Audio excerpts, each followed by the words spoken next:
When Marcus Big Shaq O'Donnell stepped out of the charity banquet that night, he was still smiling. The cameras had followed him all evening. Kids had asked for pictures. Business leaders had shaken his hand. A local reporter had called him the gentle giant who never forgot where he came from. Marcus laughed when he heard that, because deep down he knew the truth. He had forgotten plenty, not on purpose, never on purpose. But life had a way of getting loud when everybody knew your name. At 56 years old, Marcus was no longer the unstoppable center who had once filled arenas from Los Angeles to New York. His knees ached when it rained, his back complained every morning, but people still saw the legend before they saw the man. To the world, he was Big Shaq, 4 championship rings, a booming laugh, a business empire, a face on commercials, restaurants, sports shows, sneakers, and cereal boxes. To his family, he was supposed to be Marcus, and that was the part he had not been very good at lately. He was walking toward his black SUV outside the banquet hall in Briar Falls, Tennessee, when his private phone buzzed. Only a few people had that number. Marcus looked at the screen and saw Ray Coleman, his second cousin. They had grown up together for a few years in South Carolina, back when Marcus was just a huge kid with hand-me-down sneakers and more dreams than money. But after Marcus became famous, the calls came less often, then mostly around funerals, weddings, and emergencies. Something in Marcus's chest tightened before he even answered. "Ray," Marcus said, his voice low. "Everything all right?" There was a pause on the other end, and that pause told him more than words could. "Marcus," Ray said, "I wasn't gonna call you. She told me not to." Marcus stopped walking. "Who?" Ray lowered his voice. "Claire." Claire Whitmore was Marcus's female cousin, 5 years older than him, and the name landed softly, but the memories came hard. When they were kids, Claire was the one who kept him out of trouble. She helped him with homework. She made him sandwiches after school. She once stood between him and 3 older boys who were laughing at the holes in his shoes. Marcus had not seen her in almost 2 years. He told himself people got busy. Now that excuse sounded cheap. "What happened to Claire?" he asked. Ray breathed out slowly. "She's sleeping in her car, Marcus." For a moment the noise of the city disappeared. The valet calling numbers, the laughter outside the banquet hall, the click of cameras from the sidewalk. All of it went quiet. "What do you mean sleeping in her car?" Marcus said. "I mean exactly that. Her and Tyler. They've been parking behind New Hope Baptist at night. Pastor lets them stay there because it's safer than the street." Tyler was Claire's 15-year-old son, a smart kid. Quiet, loved robotics.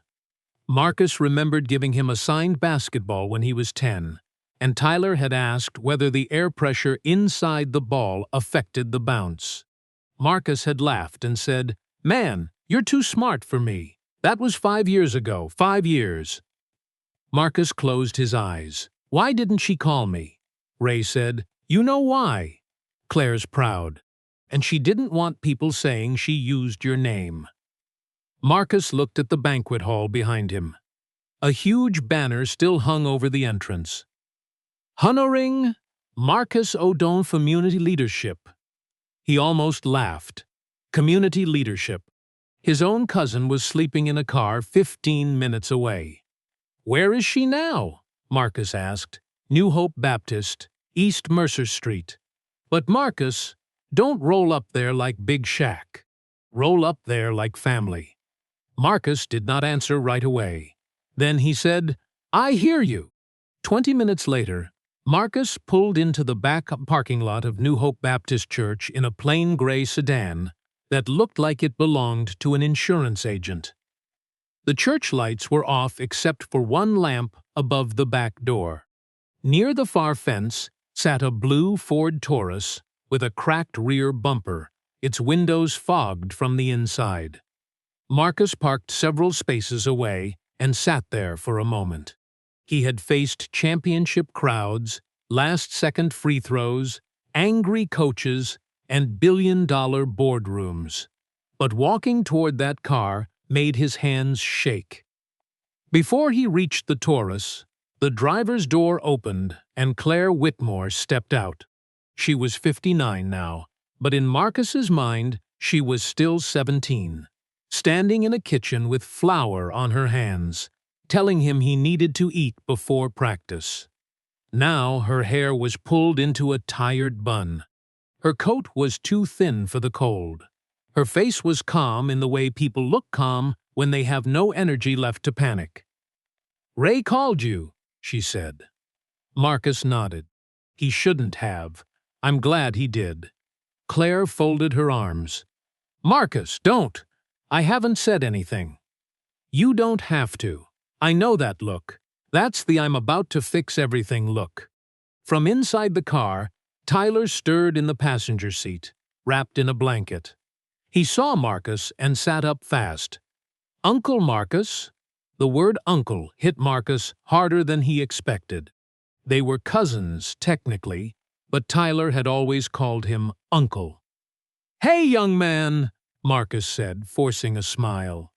"You okay?" Tyler looked at his mother before answering. "We're fine. Kids learn to lie for their parents early." Marcus looked back at Claire. "I can get you both a hotel room tonight. No cameras, no posts, nobody has to know." Claire shook her head. "No, Claire. No, Marcus," she said, her voice sharper now. "I am not becoming one of those stories. Former NBA star rescues broke cousin. I can already see the headline." Marcus took a breath. "I don't care about headlines." "I do," she said. "Because I still have to live here after you fly away." That stopped him. A cold wind moved across the parking lot. Claire pulled her coat tighter, and Marcus lowered his voice. "Then, tell me what happened." She looked away toward the church wall. "The youth center closed. My job went with it. I picked up work at a diner. Then the apartment building got sold to a company out of Nashville. Rent went up $400 in 1 month. I fell behind. Then came the notice." Marcus asked, "What company?" "Crown Harbor Properties." He had never heard the name, but something about it sat wrong. "And the youth center?" "Mercer Street Youth Center." "You remember it?" Marcus did, barely. A low brick building with a gym, of classrooms, and a court outside. Claire had worked there for years, running after-school programs, tutoring kids, keeping teenagers busy when their parents worked late shifts. "Why did it close?" he asked. Claire laughed once, without humor. "Money. Always money. Grant ended. Rent went up. Donors moved on. Kids don't vote, Marcus, so people stop caring." Marcus looked at Tyler in the car. The boy had lowered his eyes, embarrassed to be seen like this. "Come with me tonight," Marcus said. "Please. Just tonight." Claire's face softened for half a second. Then the wall came back up. "If you want to help me, don't put me in a hotel. Find out why that center closed. Those kids lost more than I did." The next morning, Marcus canceled everything. A commercial shoot in Dallas, a restaurant meeting in Atlanta, a golf weekend in Florida. His assistant, Natalie, asked if there was an emergency. Marcus looked out the window of his hotel room at the gray Tennessee morning. "Yes," he said, "but not the kind people usually notice." By 9 o'clock, he was standing outside Mercer Street Youth Center. The building looked smaller than he remembered. The sign was faded. One window had plywood over it. The basketball court had no nets. Grass pushed up through cracks in the blacktop. Marcus walked to the front door and found a chain wrapped around the handles. A voice behind him said, "Shame, isn't it?" He turned. An older man stood by the sidewalk with a paper cup of coffee in his hand. He wore a wool cap and a jacket with the name Coach Earl stitched on the chest. "You knew this place?" Marcus asked. The man squinted up at him, then his eyes widened. "Well, I'll be. Big Shaq." Marcus said, "Marcus, just Marcus today." The older man smiled a little. "Earl Patterson. Used to coach here. Basketball, mostly. But really, I coached whatever kept kids from doing something stupid between 3 and 7 p.m. Marcus asked what happened. Earl's smile disappeared. Same thing that happens to places like this all over America. The people with money decide the land is worth more than the lives standing on it. He pointed across the street to a row of apartment buildings. Crown Harbor bought those. Then the building next to them. Then the lot behind the center. They said they were improving the neighborhood. Funny thing, though. The first people pushed out are always the people who made it a neighborhood in the first place. Marcus felt his jaw tighten. "Claire worked here?" Earl nodded. "Claire held this place together.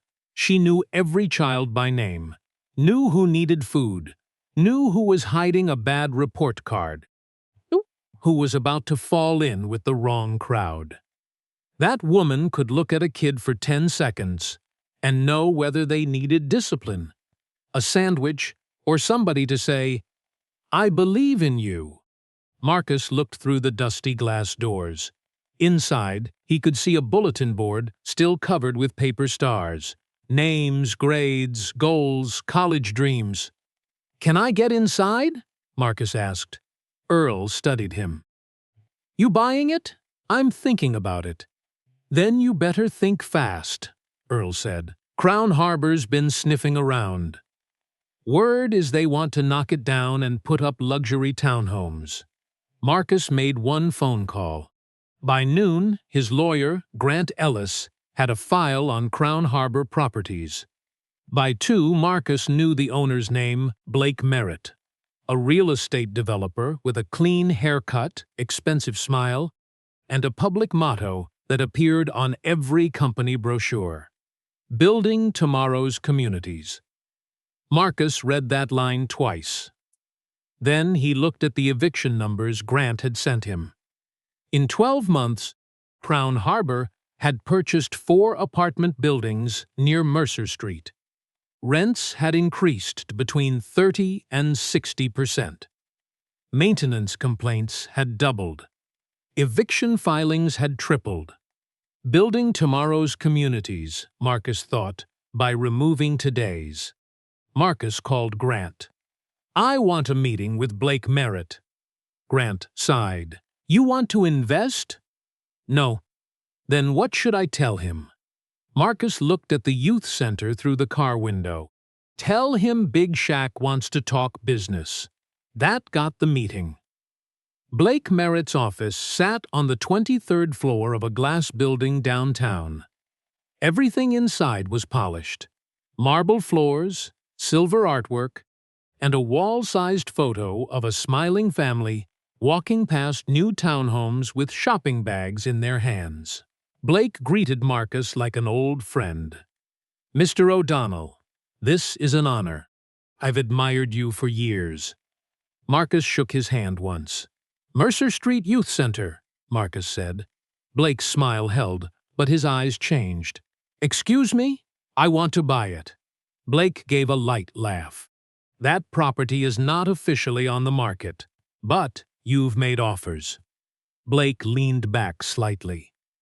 "Real estate is a conversation. We explore opportunities." Marcus stared at him. "You explored Claire Whitmore out of her apartment, too?" The smile finally cracked. "I'm not familiar with that name. She's my cousin." Silence. Marcus let it sit there. Blake cleared his throat. "Mr. O'Donnell, I'm sorry for any personal hardship, truly. But rent adjustments are part of market correction. These neighborhoods have been undervalued for decades. Marcus asked, "Undervalued by who?" "By the market." Marcus leaned forward. "And who gets to be the market, Blake?" "People in offices like this?" Blake's face hardened. "I understand this is emotional for you, but development is complicated. Not everyone can stay where they are forever." Marcus nodded slowly. "That's what you tell yourself? That's reality." "No," Marcus said. "Reality is a 15-year-old boy sleeping in a car behind a church because your company raised rent faster than his mother could breathe." Blake looked toward the door, as if wishing someone would interrupt. Marcus stood. "I'm going to buy the youth center. If you're in the way, move." Blake stood too. "Careful, Mr. O'Donnell. Celebrity does not give you the right to interfere with lawful business." Marcus looked down at him. "No. But it gives me the microphone to talk about it." He left Blake standing there, pale with anger. Over the next 2 weeks, Marcus worked quietly. Not like a celebrity, like a man trying to repair a roof before rain came through. He did not post videos. He did not call reporters. He did not announce a foundation with fireworks and a red carpet. He bought the Mercer Street building through a nonprofit trust. He hired local contractors. He met with Pastor Glenn Harris from New Hope Baptist. He brought in Coach Earl, 2 retired teachers, a social worker, and 3 parents from the neighborhood. Most importantly, he asked Claire to sit at the planning table. She refused at first. "I'm not taking a pity job," she said. Marcus was ready for that. "It's not a pity job. It's a 6-month consulting contract. Fair salary. Written duties. You can say no, and I'll still help reopen the center." Claire read the contract 3 times. Then she said, "You wrote this like you knew I'd argue." Marcus smiled. "I know you." She signed. The work began. New lights, new floors, fresh paint, updated classrooms, a small computer lab, a kitchen that could serve hot meals after school, and outside, a basketball court stripped, leveled, and rebuilt. The first time Tyler saw the new robotics room on the plan, he tried to act cool. He failed. "For real?" he asked. "For real," Marcus said. Tyler looked at his mother. "You could teach here again." Claire said nothing, but Marcus saw her eyes shine. One afternoon, while workers were clearing out an old storage closet, Coach Earl found a cardboard box covered in dust. Inside were old photos from the center. Kids at summer camp, teenagers holding certificates, parents at holiday dinners. Then Earl handed Marcus one picture and said, "You might want this." Marcus looked down and his breath caught. It was a photo from almost 40 years ago. A skinny teenage Marcus stood on the old Mercer Street court, holding a basketball, wearing shoes that were too clean to match the rest of him. Beside him stood Claire, younger, bright-eyed, one hand on his shoulder. On the back, written in blue pen, were the words, "Marcus's first real basketball shoes." Claire paid half. "Don't tell him." Marcus stared at the note. He remembered those shoes. White with blue stripes. Nothing fancy now, but back then they had felt like magic. He had thought his mother bought them on sale. Claire walked into the room just as he turned the photo over. She froze. "Where did you get that?" "You paid for my shoes," Marcus asked. Claire sighed. "Half. Your mama paid the other half. You were 21. I had a job. At a grocery store." She shrugged. Marcus looked at her, and for a second he was not Big Shaq. He was just that awkward kid again, too tall for his age, ashamed of wanting things his family could barely afford. "Why didn't you ever tell me?" Claire smiled softly. Because giving isn't always about being remembered. That sentence stayed with him. It followed him home, into meetings, and every time somebody praised him for generosity. Giving isn't always about being remembered. 3 days before the reopening, Blake Merritt made his move. A city inspector arrived at Mercer Street with a clipboard and a cold expression. He claimed there were permit concerns, electrical questions, occupancy delays. The opening might have to be postponed. Grant made calls. By evening, he had an answer. The complaint came from Crown Harbor, Grant said. Marcus was not surprised. Can they stop us? Not if everything is clean. And it is. But they can slow things down. Marcus looked across the gym, where Tyler and a few other teenagers were helping Coach Earl stack chairs. No delays, Marcus said. Grant lowered his voice. There's more. I found something in Crown Harbor's filings. They used a shell maintenance company to bill tenants for repairs that were never completed. Some of those charges were used to justify evictions. Marcus went still. Illegal? Very likely. But we need documentation. Claire had it.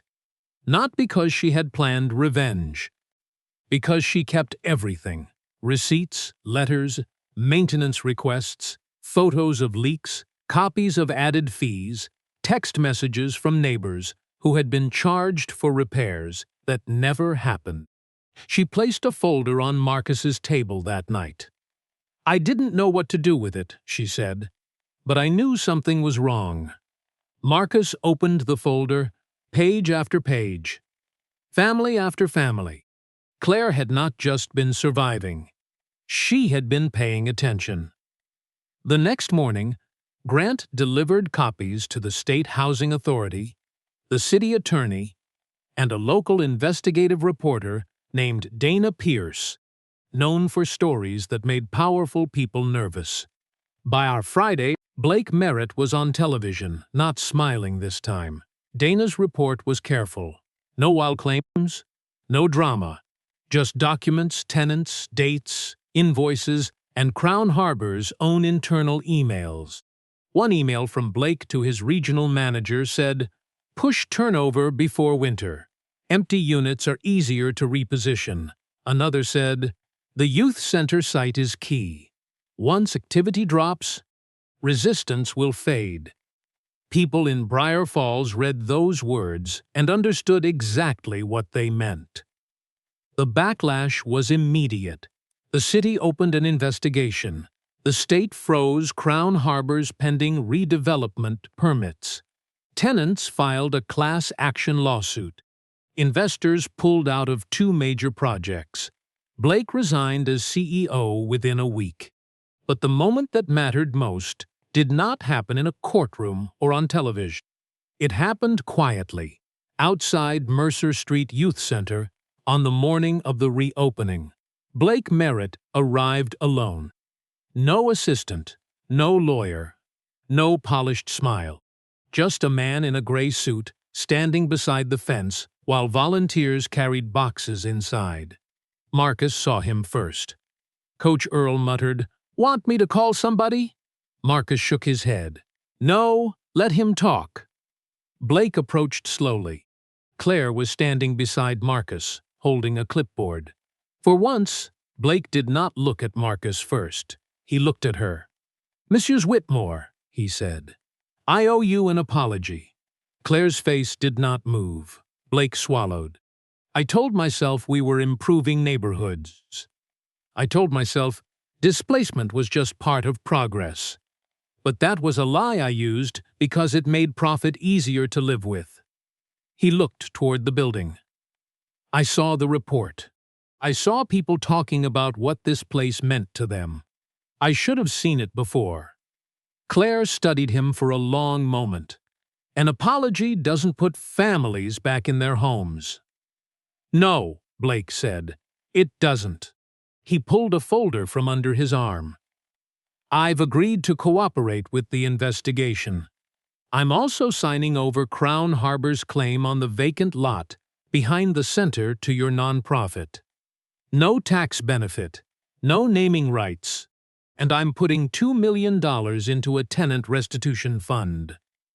Marcus watched Claire. This was her moment to accept, reject, forgive, or not. She opened the folder, read the first page, then closed it. "That's a start," she said. Blake nodded. "I know it's not enough." "It isn't," Claire said. "But if you really understand what you did, don't spend the rest of your life trying to look sorry. Spend it making fewer people need apologies." Blake lowered his eyes. "I will." Whether he would or not, time would tell. But his empire had cracked. His permits were frozen, his investors had fled, his company was under investigation. For the first time, the man who once moved families like numbers on a spreadsheet had to stand face to face with one of them and answer for it. That was not everything. But it was something.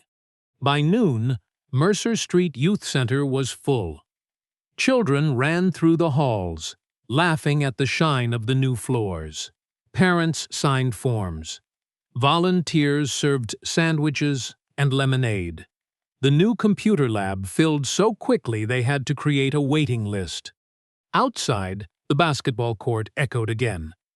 Not with silence, not with weeds cracking through pavement, but with life. Marcus stood near the gym doors, watching Tyler show two younger kids how to use a small practice robot. The boy who had slept in a car weeks earlier now stood taller, his voice steady, his eyes bright. Claire came up beside Marcus. "You did good," she said. Marcus shook his head. "We did good." She smiled. "You always did hate taking a compliment." "I take compliments fine." "No, Big Shaq takes compliments fine." Marcus gets awkward. He laughed, and it rolled through the gym like thunder. A little girl nearby turned and said, "Are you really Big Shaq?" Marcus knelt so he was closer to her height. "Only on TV," he said. "Here, I'm Mr. Marcus." She considered that. "Can Mr. Marcus dunk?" Claire laughed. Marcus put a hand over his knee. "Mr. Marcus can dunk if somebody calls an ambulance first." The girl giggled and ran away. Later that afternoon, there was a short ceremony outside. Nothing fancy, no red carpet, no celebrity guests, just neighbors, folding chairs, a microphone that squeaked twice, and a blue ribbon across the front door. Pastor Glenn prayed. Coach Earl spoke about second chances. A mother named Teresa Miller thanked the center for giving her daughter somewhere safe to go after school. Then Claire stepped to the microphone. She looked nervous at first. Marcus stood off to the side, ready in case she needed him. She did not. "My son and I went through a hard season," Claire said. "Some of you know that. Some of you helped us. Some of you were struggling too, and still found a way to ask if we were okay. This center is not a gift from one famous man. It is not charity dropped from above. This center belongs to the people who refuse to let it die. The parents, the teachers, the coaches, the church members, the children who kept asking when the doors would open again." People began to clap. Claire turned slightly and looked at Marcus. "My cousin helped because he listened. That matters. Sometimes people with money want to help before they understand." Marcus took the time to understand. Marcus looked down, blinking hard. Claire faced the crowd again. "So if this place teaches our children anything, I hope it teaches them this. You are not forgotten. You are not a problem to be moved out of the way. You are the reason we fight." The applause rose loud and long. When it was Marcus's turn to speak, he kept it short. That surprised everyone who knew him. "I spent a lot of years being called a champion," he said. "But I'm learning that rings don't make you a champion." Showing up does. Listening does. Keeping promises does. He looked at Claire. When I was a kid, somebody believed in me before I had anything to show for it. This center is for every child who needs somebody to believe early. He lifted the oversized scissors. Claire put her hand over his. Tyler joined them. Together, they cut the ribbon. That evening, after the crowd thinned and the volunteers finished cleaning up, Marcus found Claire sitting alone on the rebuilt basketball court. The sunset turned the sky orange and pink. For a while, neither of them spoke. Then Marcus reached into his jacket and pulled out the old photo, the one of teenage him in the shoes Claire had helped buy. "I framed a copy," he said. "This one is yours." Claire took it carefully. "You kept the note on the back?" "Of course," she smiled. "I never thought those shoes would matter this much." "They mattered to me," Marcus said, "even before I knew." Claire looked toward the center, where Tyler was helping Coach Earl lock the side door. "Funny," she said. "I was so afraid of needing help. But I forgot that I had helped people too." Marcus nodded. "That's family. Sometimes you carry me. Sometimes I carry you." Claire leaned her shoulder against his arm. "You planning to disappear again?" The question was gentle, but it had weight. Marcus deserved that weight. "No," he said. "I'll travel. I'll work. I'll still be pulled in too many directions. But I'm not disappearing." "You promise?" Marcus looked at the court, the new lights, the children's handprints drying on a mural near the entrance, the building that had almost become luxury townhomes. "I promise." 1 year later, Mercer Street Youth Center had a waiting list. Tyler's robotics team won the state championship. Coach Earl started walking with a cane, but still yelled at kids for lazy defense. Claire became executive director, with a real salary, a real office, and a rule that Marcus was not allowed to move furniture without asking first. Crown Harbor Properties was broken apart and sold. Blake Merritt, after months of legal pressure, settled with former tenants and agreed to a court-monitored housing fund. He never returned to the top of the real estate world. But 2 years later, he was seen volunteering with a housing nonprofit, quietly, without cameras. Some people said it was for image repair. Maybe it was at first, but change has to start somewhere. As for Marcus, he still appeared on television, still made people laugh, still answered to Big Shaq when strangers shouted it across airports. But once a month, sometimes more, he returned to Briar Falls. He would walk into Mercer Street Youth Center through the side door, not the front. He would help with homework, lose shooting contests to kids half his size, sit with Tyler in the robotics room, and pretend he understood the wiring. And every time he passed the hallway near Claire's office, he stopped at a framed photograph. A skinny teenage boy, a young woman with her hand on his shoulder, a pair of new basketball shoes. Under the photo were words Claire had chosen herself. "Believe in people before the world knows their name." Marcus liked that, because in the end, the story people thought they were watching was about a famous man saving his cousin. But that was not the real story. The real story was about a woman who had spent her life saving other people quietly. A boy who found his confidence again. A neighborhood that refused to be erased. A powerful man who learned that helping is not the same as listening. And a landlord who discovered too late that communities are not empty buildings on a spreadsheet. They are memories, families, children, promises. And if you try to profit by breaking those promises, one day someone may come along with enough money, enough truth, and enough courage to make you answer for it. That is what happened on Mercer Street. And that is why, years later, whenever Marcus Big Shaq O'Donnell was asked about the greatest victory of his life, he no longer talked about championships. He talked about a cold night behind a church, a cousin too proud to ask for help, a youth center with chains on the doors, and the moment he finally understood that the biggest thing a man can do with his power is not to stand above people, it is to stand beside them.